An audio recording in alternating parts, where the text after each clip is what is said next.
Racial exhaustion is about the moment where we are experiencing the denial of racism, where we're experiencing the ignoring of racialized disparities, the inability for us to really speak plainly, to speak truth to power in the ways that we need to, Mhm. and how we can feel really overwhelmed by that. And we can feel like we should just shut off Mhm. and turn away from the important work of racial equity that so many of us have been doing for decades. I know so many of your listeners have been doing for their Mhm. whole lives.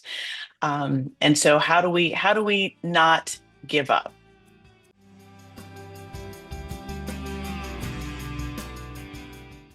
Welcome to Student Affairs Now. I'm your host, Rochelle Pope. Today we're talking about the new book, Racial Exhaustion: How to Move Through Racism in the Wake of DEI. And I am thrilled to be joined by the author, Dr. Ralina Joseph. At a moment when many people are feeling weary, wary, or just simply overwhelmed by the conversations about race, this book gives both language and a pathway forward. Rather than asking whether we are tired, Dr. Joseph asks, what does our exhaustion reveal? And what might it take to move through it with greater honesty, stamina, and care? It is a timely and deeply useful book for anyone trying to navigate race, equity, and institutional life in this current moment. Student Affairs Now is the premier podcast and learning community for thousands of us who work in, alongside, or adjacent to the field of higher education and student affairs. We hope that these conversations contribute to the field and are restorative to the profession.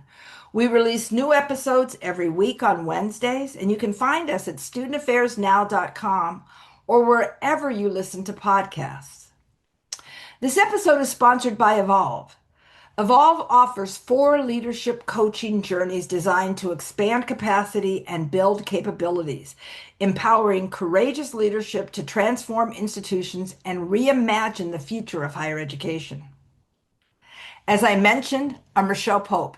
My pronouns are she, her, and hers, and I'm a new professor emeriti and former professor and senior associate dean for faculty and student affairs and the chief diversity officer for the Graduate School of Education at the University of Buffalo.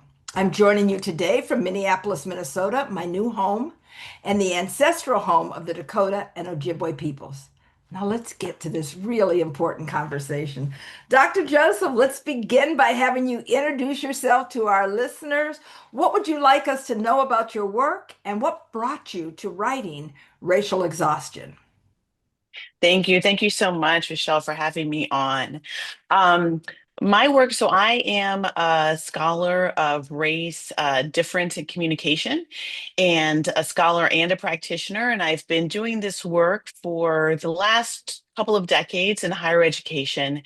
And while I started off doing work that was really a bit more theoretical, it Mhm. became more applied over time. And the work of racial exhaustion has really been about working in and with our communities and trying to help people give a voice and to provide some solutions to this problem that is really plaguing so many of us today. Yeah, it is a fascinating book, and I'm so glad I had an early chance to look through it. Um, I sort of designed this discussion that we're having today, and some things that stood out to me. And the first was sort of Mm, this naming of the moment. One of the things that feels so powerful about this book is that it gives us language to something that many mm. people have felt, but didn't know how to name. What do you mean by racial exhaustion? And why did it feel important to put language to that experience, especially right now? Yes, thank you. And yeah, when people say the title, they kind of sigh because it's like, yes, it is. It feels like it's naming something. So that's been one of the most gratifying pieces of being able to share the book. Hmm. Racial exhaustion is about the moment where we are experiencing the denial of racism, where we're experiencing the ignoring of racialized disparities, the inability for us to really speak plainly, to speak truth to power in the ways that we need to, Hmm. and how we can feel really overwhelmed by that. And we can feel like we should just shut off Hmm. and turn away from the important work of racial equity that so many of us have been doing for decades. I know so many of your listeners have been doing for their whole lives. And so how do we not give up? Right. You know what's fascinating about that? This is a time period when it is both racism is denied, and yet at the same time, so public and so visible, people feel Yes. less um, hampered by barriers or embarrassed by it or feel it's something they have to hide. People seem to be very open about it, yet at the same time Yes. denying that it exists. Absolutely, absolutely. And it's interesting because I think that the openness in some ways is is gratifying in a Mhm. weird way, because you can see what people have been thinking and have been Mhm. planning, but then that coupled with the whole scale denial, and then the lack, I think, of so many of our public leaders to name these moments, Mhm. and for so many of us who have been exhausted, to be able to get together and to mobilize in the ways that we've needed to. Right. Well, you talk about you bring us back to the exhaustion, and I love that one of the most important distinctions that you make is that not all racial exhaustion is the same. Can you talk That's about how right. racial exhaustion shows up differently for people of color and for white people, and why that distinction matters if we're going to move through it honestly? Yes, yes, thank you.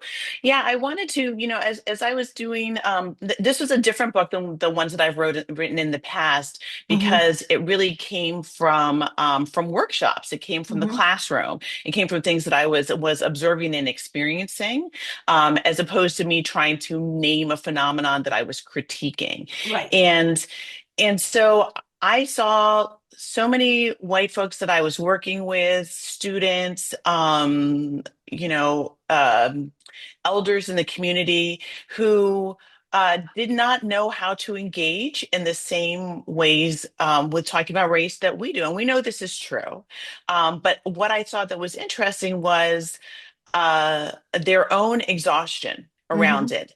So it comes out differently. I think that particularly with some white liberals, there's the sense that I've done this work. I've already proved it to you, right? And I don't want to have to keep doing it again, right? Right.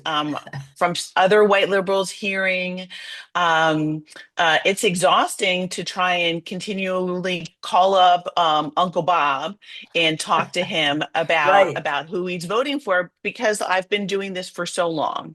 And then for others, it really is racism, right? I Hmm. think that racial exhaustion is also about refusing to hear and to understand and acknowledge that we still indeed live in a really racially bifurcated and racist country.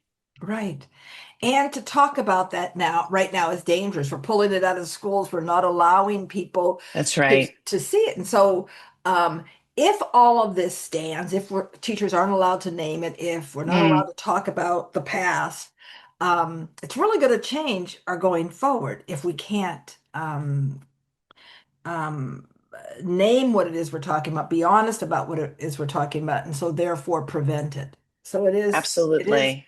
it is a very different way of approaching it for those of us who've been working on this for years and years and years. The sort of Yes. gaslighting going on. Absolutely, absolutely. And in the midst of this gaslighting, the kind of shorthand that I use in thinking about racial exhaustion is that for people of color, it's often exhaustion around experiencing racism and having Hmm. and being gaslit around it. And Right, for white folks, it's about exhaustion of having to engage in any conversations. So the exhaustion around just even talking and communicating about race. right. And we've been doing this for a while. Isn't it done yet?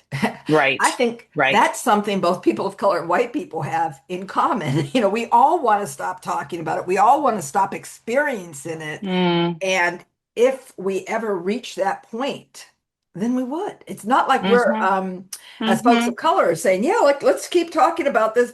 because it feels good, right? Right, right.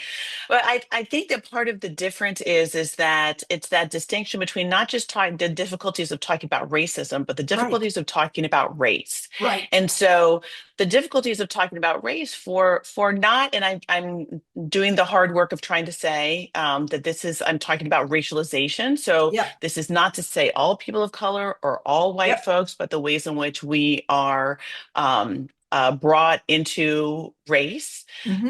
but that for many folks of color, that it's comfortable to talk about race in lots of different settings. It's not always with tragedy; that it Right, is with joviality. It's with fun. It's with jokes. It's in all of the ways that we do it, and there's a fluency there.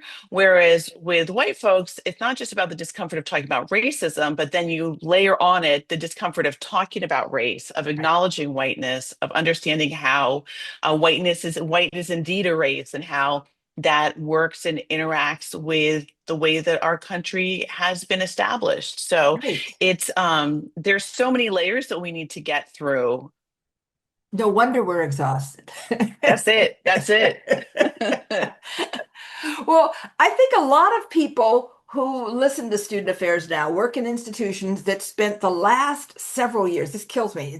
It's 2026 when we're recording this. And we Yes. spent the last several years, especially the last 3 or 4 years following the murder of George Floyd Hmm. and the that session of racial reckoning.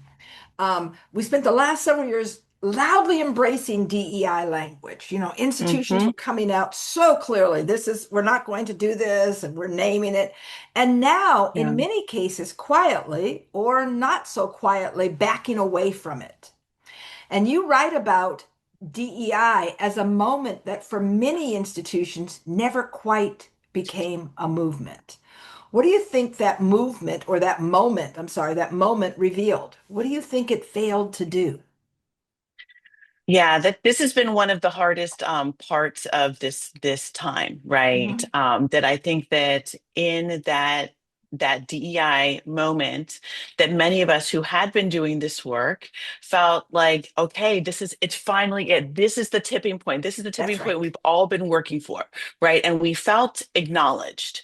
We Hmm. felt, many of us personally, professionally, in terms of the work that we needed to do institutionally, um, and yet, I think that our institutions did not embed the values, the work, and the ways that we needed to make true institutional transformation. Hmm. And that was why it stayed as a moment and didn't actually become a movement. Right. And we see it was, the fact that we were able to reverse so many gains so quickly. Yep. Um, and and in places that had reluctantly made changes, in particular. Sure. So this is a time when I am trying to continue to have hope and to think about what do we actually do at this moment to continue the work of institutional transformation in ways that not only attend to our exhaustion, but think about creating the moments of belonging, of inclusion, of removing the barriers for those who are experiencing the most harm, that we do this across the institution. Yeah. So even as we're not able to do the same type of naming, um, that this is not the end of the work. It has to be a reimagination of our work. Yeah. I think you really hit on something there with what many of us who felt like you said, we're at the precipice. We got it. We got up over the hump. We're here. We're ready to go. And institutions talked about embedding this, talked about Yes. changing structures, Hmm. and how quickly they turned around. So I think you really hit on something there, and that Yeah. many of us have felt. Absolutely. And I think that that's, there's a lot of lamenting of changing of language, and I Yeah. hear that. And I think that with new frameworks, so where I am at UCLA, we are talking about inclusive excellence. Hmm. So many of the things that we were espousing in terms of the embeddedness of change making throughout the university, but actually trying to make that happen. Hmm. And I think there's ways that we can really embrace the moment to bring more people into our work, and not the folks who have been doing it for decades and are exhausted, but those who haven't necessarily thought that belonging, inclusion is for them. Hmm. But that once we say, no, this is really aligned with what is the mission of our university. Right. This is not the scary thing that you might have thought it was. This is how we can serve all of us best. Right. So I think there's opportunity here too. It is. I think there was a moment where we had to sit down and just be shocked and disappointed and center into, in a sense, that exhaustion or that Yes. and all of that. Um, but to recognize this is not the place to stop.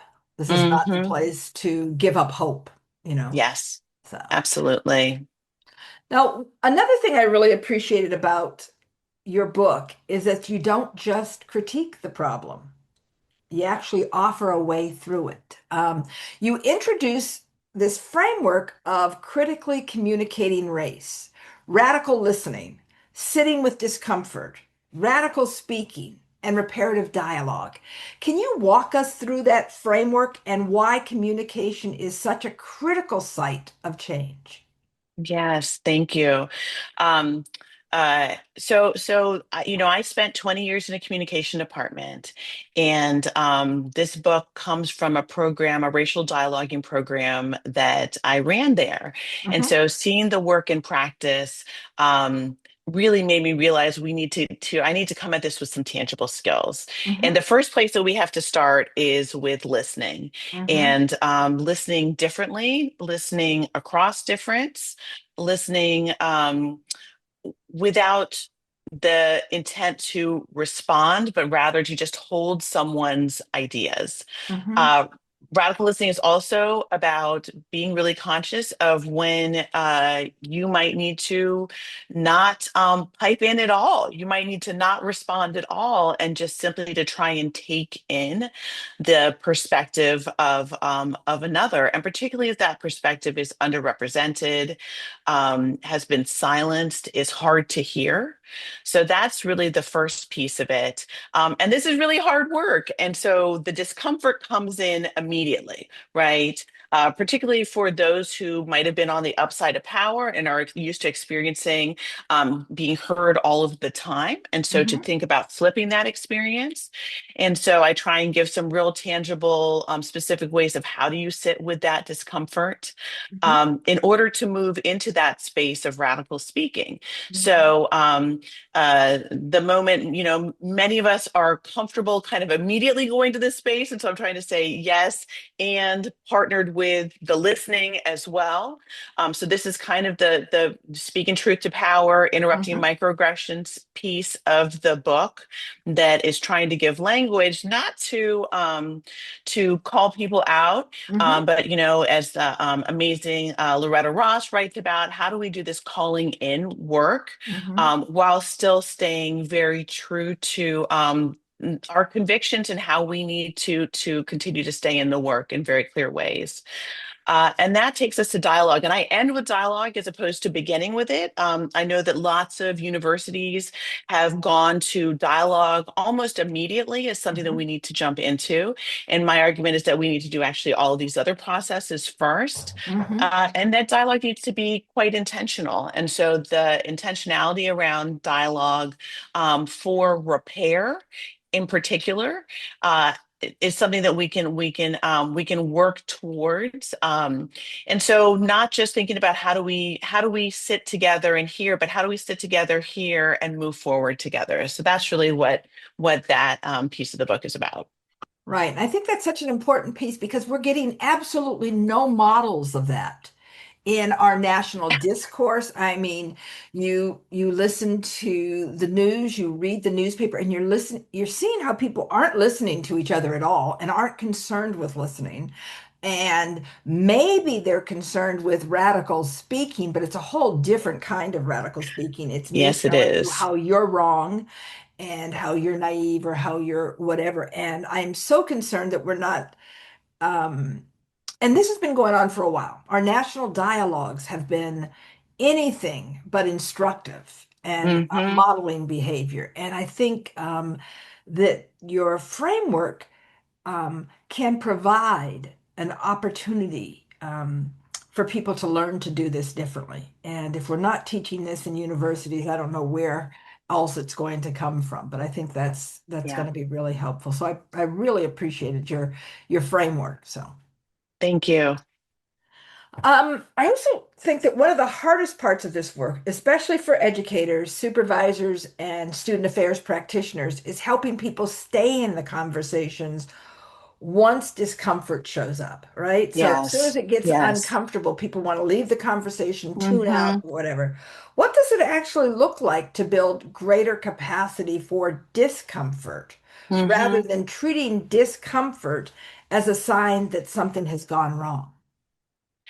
Yeah, so this is the part where I really have drawn upon not just colleagues and scholars in education. So I call on some of the work of the pedagogy of discomfort. So Hmm. what are the strategies that educators use in the classrooms themselves? And this is something that many of us are trying all the time, but also from clinical psychologists. So I Hmm. I talk about some of the strategies from DBT or dialectical behavioral therapy that are really about mindfulness, about centering ourselves, about not letting our emotions carry us away, but still hearing them and caring for ourselves in the process. I think this is so much a part of not letting the exhaustion Yeah, take us away or take us out. And I say that in very real ways. We know that stress, in particular for Black women, for other women of color, other people of color, other folks who experience the daily inequalities, that this really impacts our life. yeah, And so figuring out how do we actually take care of ourselves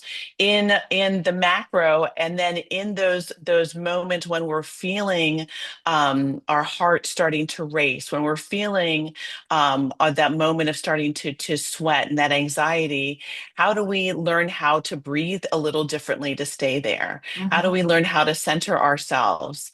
And these are, I love that now so many schools have been teaching these strategies even to preschoolers, hmm, because certainly, as a Gen Xer, these were things and strategies that I had to learn as an adult. right. But these are the ways that we need to figure out how do we move forward together. Sure. I remember back in the probably late 70s, maybe early 80s, Judith Katz book, and the title of it is escaping me, but she often talked about leaning into discomfort. And Hmm. I love that phrase, that discomfort was important, um, but we didn't have to jump all the way in. Figure out the Yes. ways that we could lean into it because it's a softer move into it, and Hmm. learning our capacity for discomfort by leaning Hmm. into it and then That's continuing right. to move forward. Yeah. That's right. And I think that sometimes if you think, if this is really, I don't have to respond, I'm just trying to listen and Yep. understand. I Yep. can respond later. I can figure out and take a little bit of time with that. But if the discomfort is really, I just need to sit in the place and open my mind and heart to being able Hmm. to hear a little Yep. differently, that can feel, I think, safer for folks. And Sure. like so many things, this is a muscle, Yep. right? We train it, we practice, and we learn how to do better. Yep. Yep. Well, that's a good point.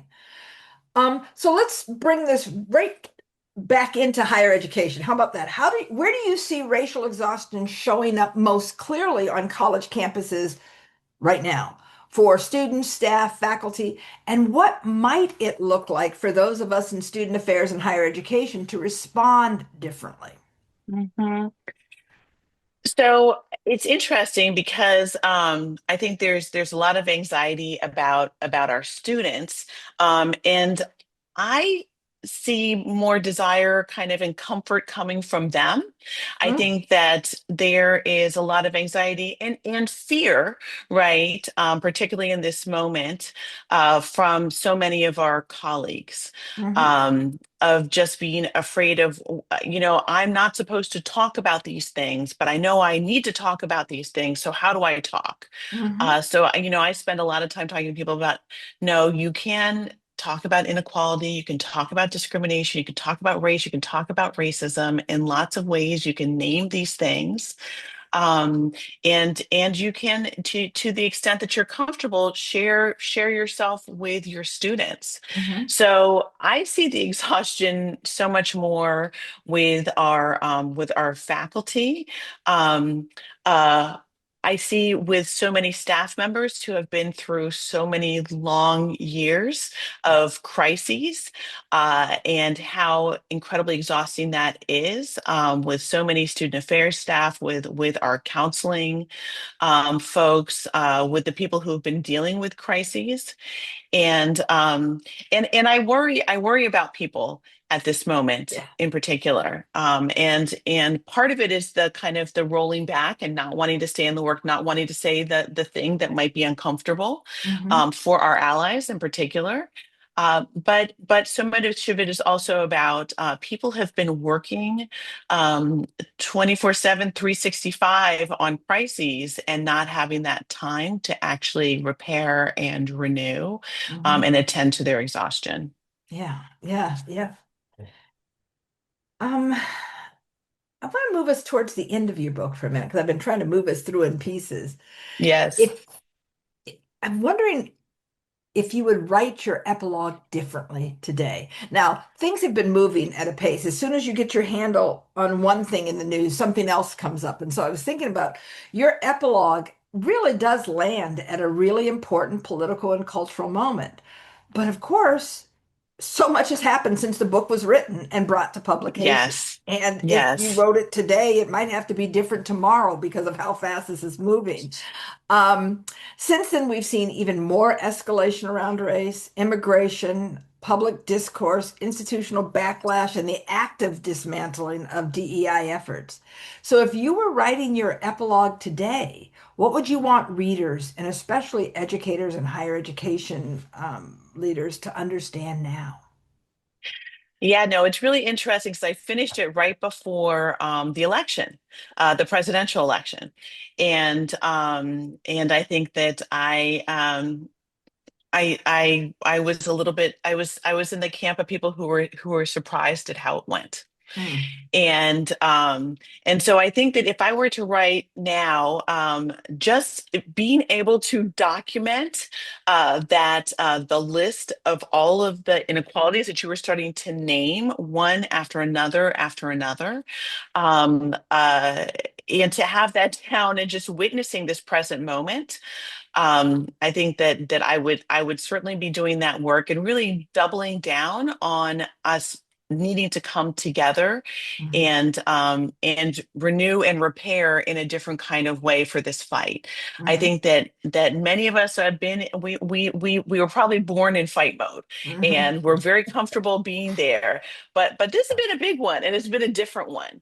And I think that part of the problem is we haven't had a chance to come together and to let everything down, and then to be strategic, to come back together and to be strategic. And so it feels like it's an even more urgent moment than when I wrote it, Mhm. which to me, I'm like, how is that possible after Right. all of those years? And Right. yet it is, and yet it feels like that. So I think I would be even, amplifying the urgency even more of this moment, not just for us to come together, but to come together in this moment of care, um, as we move forward. Right. I have to say, living here now in Minneapolis and having lived here through what Wow. is being politely referred to as Metro Surge, but what I Mm, refer to as an occupation, and yes. how the people of Minnesota responded to that, like 20 and 30-degree below weather, and they're still out there saying, no, this is not Yes. going to happen. Amazing. And so Yes. it's we respond and we see it happening, and it's happening quickly. And that was just the biggest thing. I mean, like the raising of rent money, the shopping Mm, for people who are too afraid to leave their home. All of these things yes. Yes. say that we have a capacity That's right. to respond to these things, and what we can't do is slow down, Mm, you know. Or as yes. um oh, I can't think of the thing I was going to say, but I do realize that there are responses that we can have, and all the Hmm. things that you had just said, that we are ready. Yes, and Minneapolis is a beautiful example of Mhm. not just community care in crisis, Mhm. but truly community love. Yeah. And the way that we can see the love, the bell hooks love Yep. that the people of Minneapolis, embraced their community with was amazing. And I think we hope that same sentiment will be able to spread throughout the country. Yeah, we are seeing, as it rises in New Jersey and New York and of course LA and all these places, we're seeing some different responses. It's not going to happen. Yes. And we are Yes. exhausted, but um, we are still responding. So, That's right. And there's a type of repair that happens with mhm. that kind of response, Yeah, right? That kind of care that also feels reciprocal because it feels like you know that it's also coming back for you in the that's work right. that you're doing. Yeah. Right, right. Okay, so we always wrap up this podcast. It's called Student Affairs Now. So we always like to ask, what are you currently pondering, questioning, or troubling as you think about this work right now? And I'm wondering if there's some new thoughts or somewhere else that you're going that might be helpful as we end this conversation. Oh my gosh, Michelle, I don't know if this will be helpful, but what I'm really thinking about right now is, the work of Black women and other women of color in this moment, Hmm. and how many people I am seeing are not being taken care of and are not taking care of themselves. Hmm. That we've seen nationally the numbers of how we have lost jobs at higher rates than Hmm. anybody else, and I worry that this is not being taken seriously by our leadership. Hmm.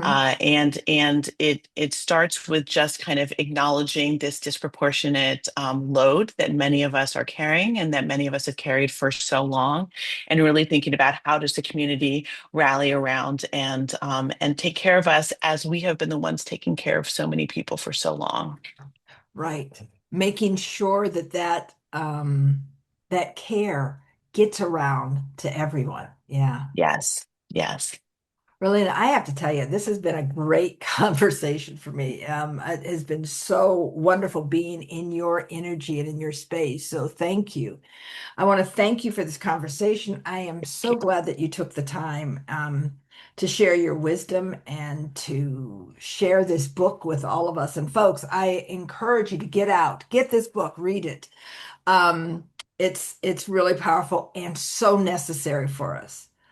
I want to switch now and take a moment to express my gratitude to Net Ambrosi, our incredible producer. Your efforts do not go unnoticed, and we thank you wholeheartedly for all that you do. I also feel I should stop here and thank our sponsor. Given the current context of higher education, we need to invest in leaders with their capacity and capabilities to transform their institutions and the future of higher education.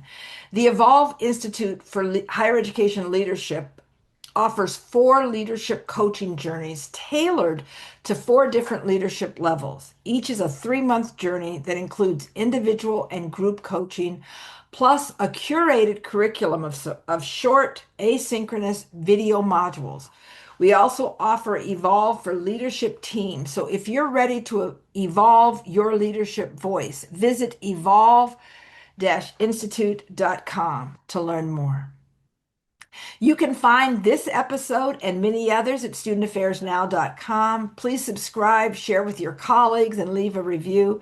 It helps us to continue building this learning community and keep these conversations accessible to the field. Stay in the loop with the latest episodes delivered to your inbox on Wednesdays.